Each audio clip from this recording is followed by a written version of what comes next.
Hello my dear children, welcome to my channel. Today I am going to teach class 10 mathematics first chapter real numbers and the second section, that is fundamental theorem of arithmetic. Fundamental theorem of arithmetic. Okay, so what is mean by fundamental theorem of arithmetic?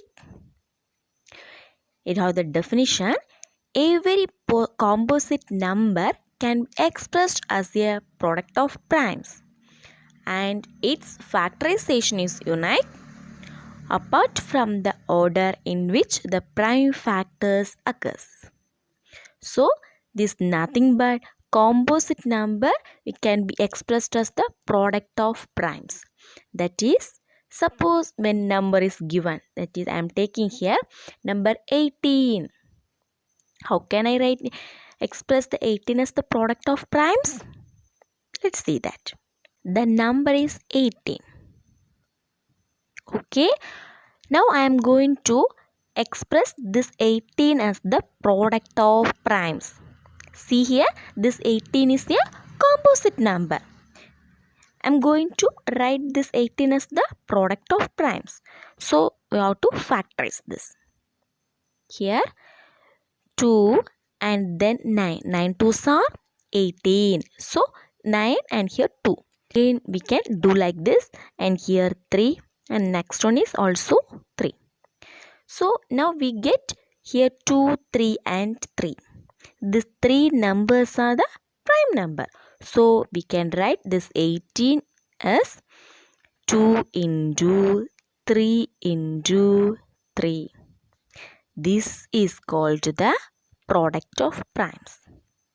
Okay, we can change these numbers as product of primes as 3 into 2 into 3 or 3 into 3 into 3. But the numbers will not be changed. We get the same numbers. That's why it is given in the theorem. It is a unique way. Okay. In the fundamental theorem of arithmetic, it is given that in composite number x, we factorize it as, here x is 18 and p1 is 2 and p2 is 3 and p3 is here 3. Suppose when we take the x big numbers, we get the infinite number of factors, prime factors. That's why it is given here. X is equal to P1 into P2 into P3 etc. up to Pn, and where P1, P2, P3 etc. up to Pn are prime numbers. Okay. We will do one problem. See the question.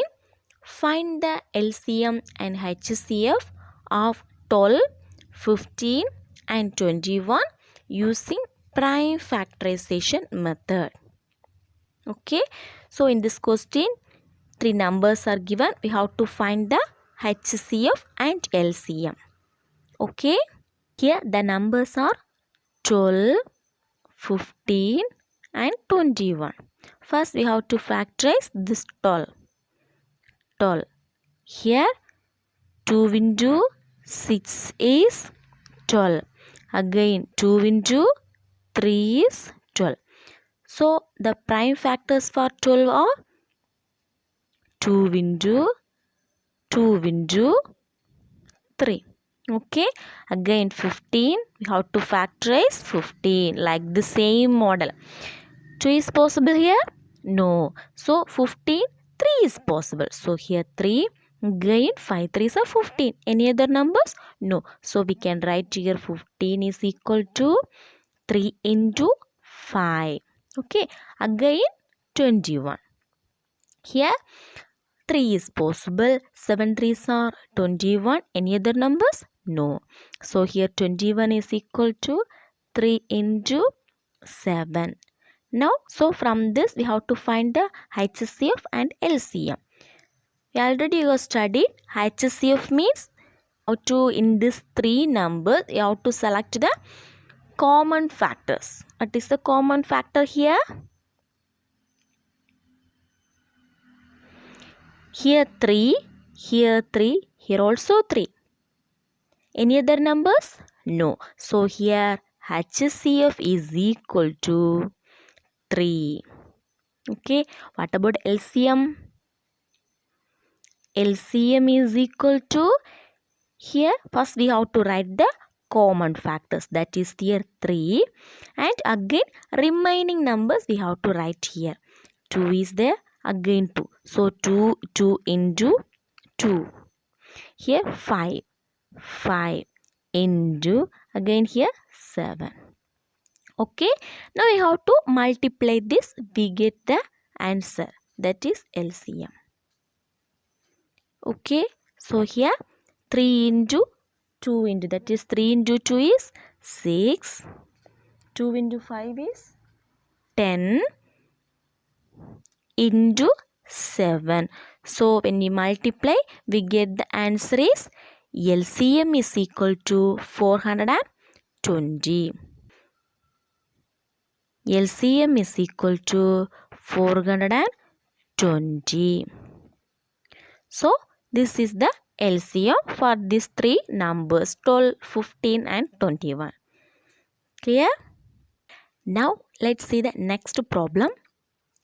Consider the number 4 power n where n is a natural number.